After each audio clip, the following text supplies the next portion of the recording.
എല്ലാ കുട്ടികൾക്കും ഗിരീഷ് സാറാണ്. ഇന്ന് നമ്മൾ ഇമ്പോർട്ടന്റ് ടോപ്പിക്സിൽ മെക്കാനിക്സ് ഓഫ് ഫ്ലൂയിഡ്സ് ആണ്. മെക്കാനിക്സ് ഓഫ് ഫ്ലൂയിഡ്സിന്റെ previous year questions and answers നമ്മൾ 2 പാർട്ടായിട്ട് ചെയ്തിട്ടുണ്ട്. അതും കാണുക. നമ്മുടെ മെയിൻ ആയിട്ടുള്ള 41 വീഡിയോസും കാണുക. ഷുവർ. പിന്നെ ഇതുകൂടെ കണ്ടുപിടിച്ചു കഴിഞ്ഞാൽ 100% ഓക്കെ ആവും. അന്നേരം നമുക്ക് ഇതിനെ നല്ല രീതിയിൽ ഒന്ന് ഡയലൂട്ട് ചെയ്ത് നമുക്ക് ഒരു വലിയ ബ്രഹ്മാണ്ഡ ചാപ്റ്ററാണ് മെക്കാനിക്സ് ഓഫ് ഫ്ലൂയിഡ്സ്. അതിന് നമുക്ക് എങ്ങനെ കേവിടുന്നൊക്കെ എങ്ങനെയൊക്കെ ക്വസ്റ്റ്യൻ വരുന്നു നമുക്കൊന്ന് നോക്കാം. ഓക്കെ, നോക്കൂ. നമുക്ക് ഇതിനകത്ത് ഒരുപാട് ടോപ്പിക്സ് ഉണ്ട് അല്ലേ. നമുക്കിപ്പോൾ surface tension, capillarity, Bernoulli's theorem, terminal velocity equation, continuity, excess pressure, inside drop, ഇങ്ങനെ ഇഷ്ടം പോലെ ഉണ്ട്. നമുക്ക് ഓരോന്നിനെ നമുക്ക് എടുക്കാം. Pascal's law it's one of the important topic. Pascal's law ഇതിൽ നിന്ന് ചോദിക്കാൻ പറ്റുന്ന questions. 1. Application of Pascal's law. Application. Hydraulic lift. Okay va? അത് കഴിഞ്ഞിട്ട് proof of Pascal's law.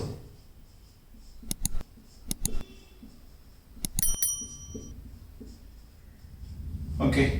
അത് കഴിഞ്ഞിട്ട് ചോദിക്കാൻ പറ്റുന്നത് A2 by A1 is equal to capital M by small m. ഒരു പ്രൂഫ് ഉണ്ട്. ഇത്രയും കാര്യങ്ങൾ നിങ്ങൾക്ക് പാസ്കൽസ് ലോ എന്ന് പറയുന്ന ടോപ്പിക്കിൽ നിന്ന് ഉറപ്പായിട്ടും ചോദിക്കാം. ആപ്ലിക്കേഷൻ അവിടെ ഒരു ക്വസ്റ്റ്യൻ ചോദിക്കില്ല. Hydraulic lift, proof of Pascal's law, A2 by A1 is equal to capital M by small m. ഇതാണ് പാസ്കൽസ് ലോ ആയിട്ട് ബന്ധപ്പെട്ടത്.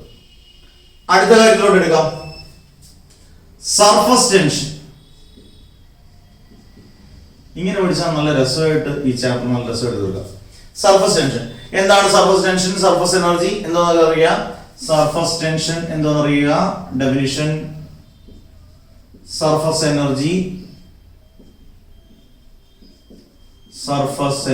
ഓക്കെ വാ, പറഞ്ഞല്ലോ കേട്ടോ. പരീക്ഷയാണ്, പടാതെ നിൽക്കണം. പിന്നെ ആപ്ലിക്കേഷൻസ് ഓഫ് സർഫസ് ടെൻഷൻ. അതിനകത്താണ് റെയിൻ ഡ്രോപ്സ് ഒരിക്കലും ഷേപ്പ്, ഡിറ്റർജന്റിന്റെ കാര്യം പറയുന്നത്, നമ്മൾ കഴിഞ്ഞ ദിവസം പഠിച്ച പ്രീവിയസ് ഇയർ ക്വസ്റ്റ്യൻ പഠിച്ച മറ്റേ ഹോട്ട് സൂപ്പിന്റെ കാര്യം പറയുന്നത്, ആന്റിസെപ്റ്റിക്കിന്റെ കാര്യം പറയുന്നത്, പിന്നെ മറ്റേ ബ്രഷ് വെള്ളത്തിനകത്ത് ഇടുമ്പോൾ അത് ക്ലിങ് ടുഗദർ, ഇതെല്ലാം ആപ്ലിക്കേഷൻസ് ഓഫ് സർഫസ് ടെൻഷൻ ആണ്. ഒരുപാട് ആപ്ലിക്കേഷൻ ഉണ്ട്. പിന്നെ factors depends on surface tension. അതാണ് ഏതൊക്കെ? Temperature, area, presence of impurities, അതെല്ലാം factors depends on surface tension ആണ്. പിന്നെ ടെമ്പറേച്ചറും സർഫസ് ടെൻഷനും തമ്മിലുള്ള റിലേഷൻ. ടെമ്പറേച്ചർ കൂടിയാൽ സർഫസ് ടെൻഷൻ കുറയും എന്നൊക്കെയുള്ള ആ ഒരു കണക്ഷൻ. പിന്നെ ഇതിന് ഒരുപാട് വട്ടം very very very important, show that surface tension is numerically equal to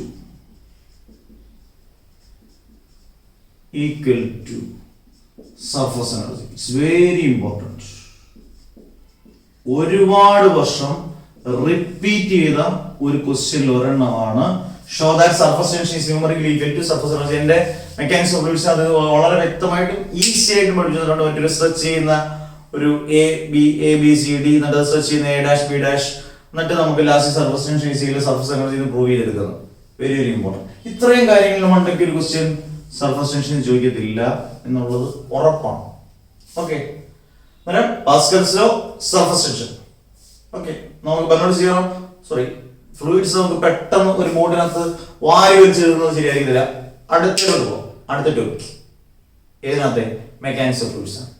ഇപ്പൊ നമ്മള് ഫ്ലൂയിഡ്സിനകത്തുനിന്ന് ഇമ്പോർട്ടന്റ് ടോപ്പിക്സിൽ നമുക്ക് പ്രധാനമായിട്ട് പറഞ്ഞ പാസ്കൽസ് ലോ, സർഫസ് ടെൻഷൻ ഒന്നും ചെറുതായിട്ട് കാണരുത്.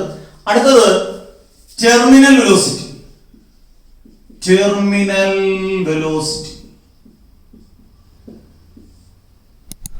എന്താണെന്ന് അറിയാം. Definition of terminal Velo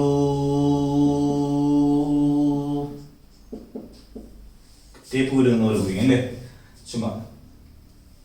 okay, definition of terminal velocity, derivation of terminal velocity, derivation of terminal velocity.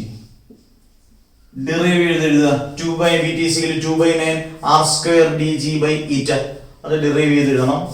അത് very very very very very very important. പിന്നെ applications of terminal velocity, applications of terminal velocity. അതിനകത്ത് ഞാൻ 2-3 വളരെ rare application മറ്റേ rain drops falling under gravity does not acquire very high velocity. Why ശ്രദ്ധിച്ചേക്കണേ. പിന്നെ why do cloud seems floating in the sky.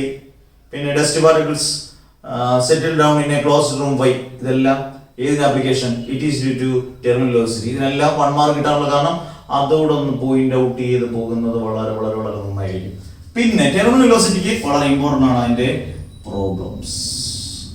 Problems of terminal velocity. ഇത് പഠിച്ചില്ലെങ്കിൽ അത് വലിയൊരു പ്രോബ്ലമായി മാറും. ആ പ്രോബ്ലം നമുക്ക് പിന്നെ പരിഹരിക്കാൻ പറ്റത്തില്ല. അന്നേരം ഇത് പഠിക്കണം, വേണ്ടേ? പഠിക്കണം. ക്യാപിലാരിറ്റി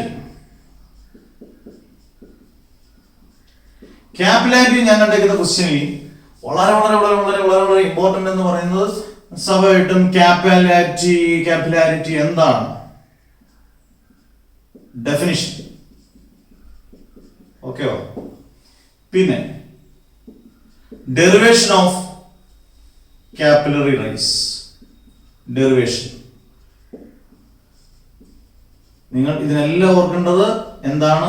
എല്ലാത്തിനും ഫിഗേഴ്സ് വരയ്ക്കണം. ടെർമിനൽ വെലോസിറ്റിക്ക് ഫിഗർ ഉണ്ട്, ഫിഗർ വരയ്ക്കണം. ബെർണോളി സീറോസിന് വരയ്ക്കണം, ക്യാപിലാരിറ്റിക്ക് വരയ്ക്കണം, സർഫസ് ടെൻഷൻ വരയ്ക്കണം. ഫിഗർ ഉള്ളതിനെല്ലാം ഫിഗേഴ്സ് വരയ്ക്കണം.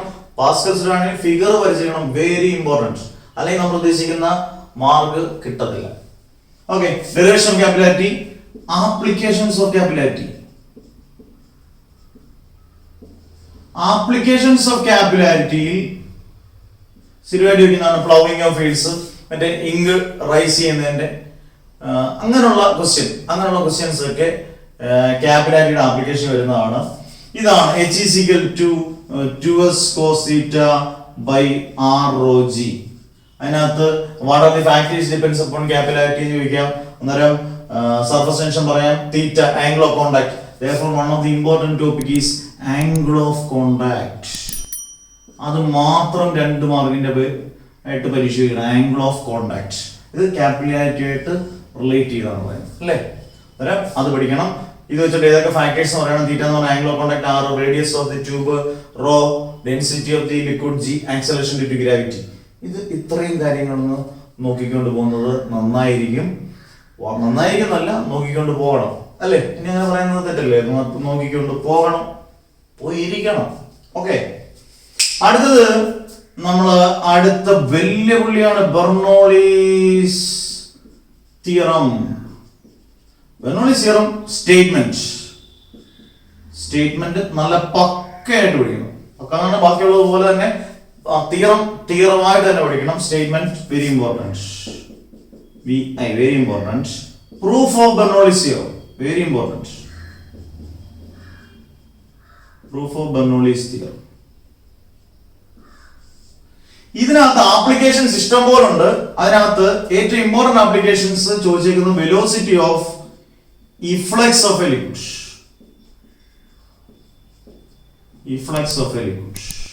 അതിനകത്ത് ഇത് മാത്രം ചോദിച്ചിട്ടുണ്ട്. ടോറിസെല്ലിസ്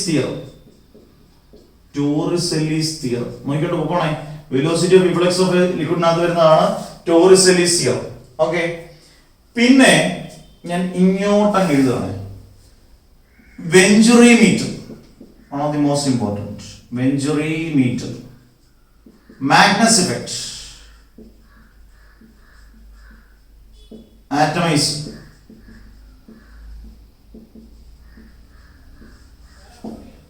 Bernoulli's theorem statement very importance. Proof of Bernoulli's theorem പടം നല്ല വൃത്തിയായിട്ട് വരയ്ക്കണം. ബെർണോളിസ് തിയറം കേട്ടോ. Velocity of efflux of a liquid applications ആണ്. വെഞ്ചറിമീറ്റർ, മാഗ്നറ്റോമീറ്റർ, ആറ്റമൈസർ എന്ന് പറയുന്ന നല്ല ആപ്ലിക്കേഷൻ ആണ്. ഇതിനകത്ത് ഏതെങ്കിലും ആപ്ലിക്കേഷൻസ് ചോദിക്കാം. അപ്പൊ നമ്മൾ 3 ടോപ്പിക്കോട് അതിനകത്ത് കവർ ചെയ്തു. ഇമ്പോർട്ടന്റ് ടെർമിനൽ വെലോസിറ്റി, എന്തൊക്കെ പഠിക്കണം, ക്യാപിലാരിറ്റി, ബെർണോളി സ്ക്വയർ. ഇനി കുറച്ചുകൂടെ ഒരു 5 മിനിറ്റ് കൂടെ പെട്ടെന്ന്. ഓക്കെ, ഇപ്പൊ നല്ലൊരു ഐഡിയ ആയി ഫ്ലൂയിഡ്സിനെ കുറിച്ച്. ഇനിയും ഉണ്ട്, വലിയ പ്രശ്നമില്ല, എന്നാൽ നമ്മൾ അധികം ശ്രദ്ധിക്കാത്ത പരീക്ഷയ്ക്ക് ചോദിക്കുന്നതാണ് equation of continuity. A1 V1 is equal to A2 V2 is equal to a constant. ഇത് 3 മാർക്കിന് വരെ, 3 മാർക്കിന് 2 മാർക്കിന് ചോദിക്കാൻ ക്വസ്റ്റ്യൻ ഇക്വേഷൻ ഓഫ് കണ്ടിന്യൂറ്റി. പിന്നെ വെരി ഇമ്പോർട്ടന്റ് എന്ന് ഞാൻ കഴിഞ്ഞ ദിവസം പറഞ്ഞു, എക്സസ് പ്രഷർ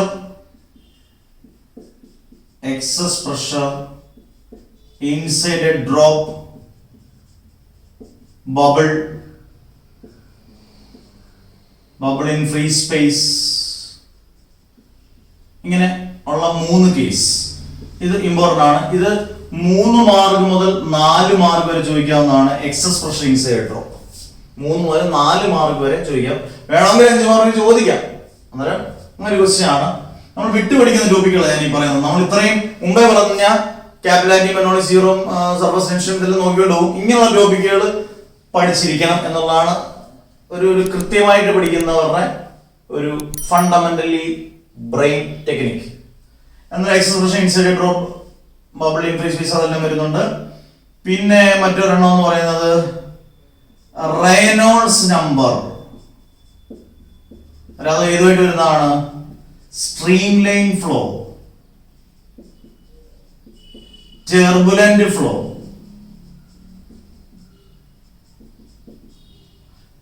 അടിപൊളി ഒരു ക്വസ്റ്റ്യൻ അത് കിടപ്പുണ്ട്. Critical velocity. ഈ റെയ്നോൾഡ്സ് നമ്പറിന്റെ ഇക്വേഷൻ ഓർത്തിരിക്കണം. ക്രിട്ടിക്കൽ വെലോസിറ്റി പരീക്ഷയ്ക്ക് ഒരുപാട് ചോദിച്ചാൽ ക്രിട്ടിക്കൽ വെലോസിറ്റി അത് പറഞ്ഞിരിക്കണം. പിന്നെ നമ്മൾ ഒട്ടും ശ്രദ്ധിക്കാതെ പോകുന്ന സാധനമാണ് ടോറിസെല്ലീസ് ബാരോമീറ്റർ. ഒന്നുമില്ല, സിമ്പിൾ സാധനമാണ് കേട്ടോ. നിങ്ങൾ നോക്കുമ്പോൾ മനസ്സിലാവും. ടോറിസെല്ലീസ് ബാരോമീറ്റർ സ്പെല്ലിംഗ് ഒന്നും ഞാൻ നോക്കുന്നില്ല, ഞാൻ എഴുതി പോവാണ് കേട്ടോ. Torricelli's barometer open tube manometer. ഇതിന് മറ്റൊരു പേര് പറയാം യു ഷേപ്പ് മാനോമീറ്റർ.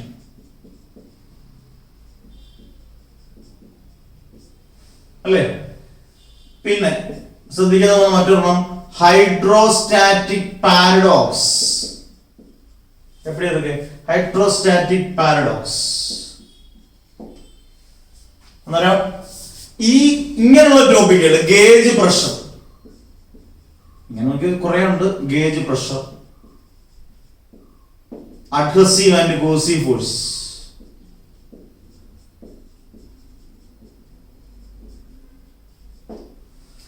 ഇങ്ങനെയുള്ള ടോപ്പിക്കിന്റെ പ്രത്യേകത നമ്മൾ മെറ്റീരിയൽ അത്രയും പ്രാധാന്യം നമ്മൾ കൊടുക്കത്തില്ല. പക്ഷെ ആ ഭാഗത്തുനിന്ന് ഒന്നും ക്വസ്റ്റ്യൻ ചോദിച്ചില്ലെങ്കിൽ ഈ ഭാഗത്തുനിന്ന് ഒക്കെ ക്വസ്റ്റ്യൻ ചോദിക്കും.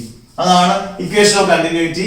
A1 V1 is equal to A2 V2 is equal to constant. Excess pressure inside drop bubble, ആ കേസുകളെല്ലാം പഠിക്കുക.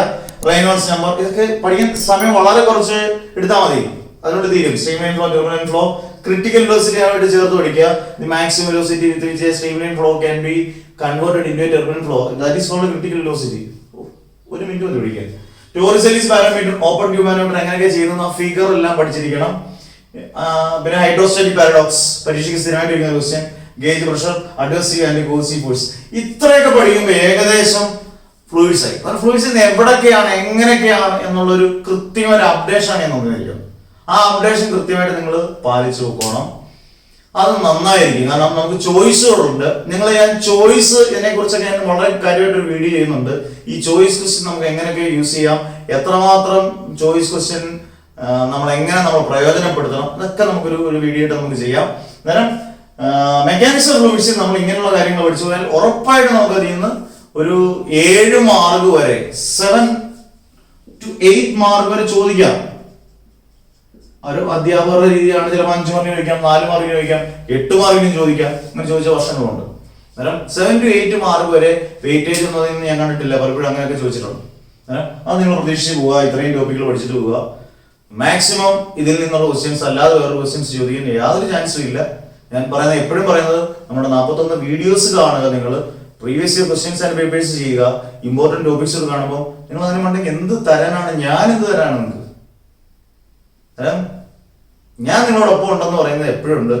പിന്നെ യൂട്യൂബിന്റെ പല പ്രശ്നങ്ങളുണ്ട്. യൂട്യൂബിന്റെ ഇത്ര വീഡിയോസ് കൂടുതൽ അപ്ലോഡ് ചെയ്യാൻ പറ്റത്തില്ല. ഞാൻ എത്ര വീഡിയോസ് അപ്ലോഡ് ചെയ്യുന്നത് നിങ്ങൾ ആലോചിക്കി, നിങ്ങൾക്ക് തന്നെ ഇമ്പ്രൂവ്മെന്റിന് വേണ്ടി തന്നെ, അല്ലാതെ എന്തിനു വേണ്ടിയുണ്ട്?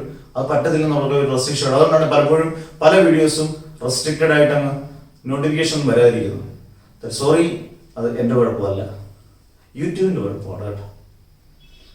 യൂട്യൂബിനെ ശപിക്കാറുണ്ട്. ഞാൻ എൻ്റെ മാക്സിമം ഹാർഡ് വർക്ക് ചെയ്യുന്നുണ്ട്. നമ്മുടെ കുട്ടികളെല്ലാം നല്ല മാർക്ക് മേടിക്കട്ടെ, അതുകൊണ്ടൊന്നും നമ്മൾ പോകുന്നില്ല. നല്ല മാർക്ക് മേടിക്കട്ടെ, അതിന് സമയമില്ല. നിങ്ങൾ ടെൻഷൻ, ആ ഒരു പ്രശ്നം വരത്തില്ല നിങ്ങൾക്ക്. ഇപ്പോഴേ സമയമുണ്ട്. 24 മണിക്കൂറിൽ നിങ്ങൾ 15 മണിക്കൂർ പഠിച്ചു, ബാക്കി 5-6 മണിക്കൂർ ഇറങ്ങിയാൽ മതി. ഇത്രയ്ക്ക് ദിവസമല്ലേ ഉള്ളൂ. അടുത്ത വെള്ളിയാഴ്ച പരീക്ഷയാണ്. അന്നേരം നമുക്ക് റെഡി ആയിട്ട് പോകേണ്ടതാണ്. അന്നേരം important topics very very very important. ഇതൊന്ന് നോക്കിക്കൊണ്ട് പോയി കഴിഞ്ഞാൽ ക്ലീൻ ആവും. ഓക്കെ, അന്നേരം അടുത്ത ദിവസം അടുത്ത ചാപ്റ്ററിന്റെ ഇമ്പോർട്ടൻറ്റ് ടോപ്പിക്സ് ആയിട്ട് വരുന്നതായിരിക്കും. Bye bye, see you. Okay.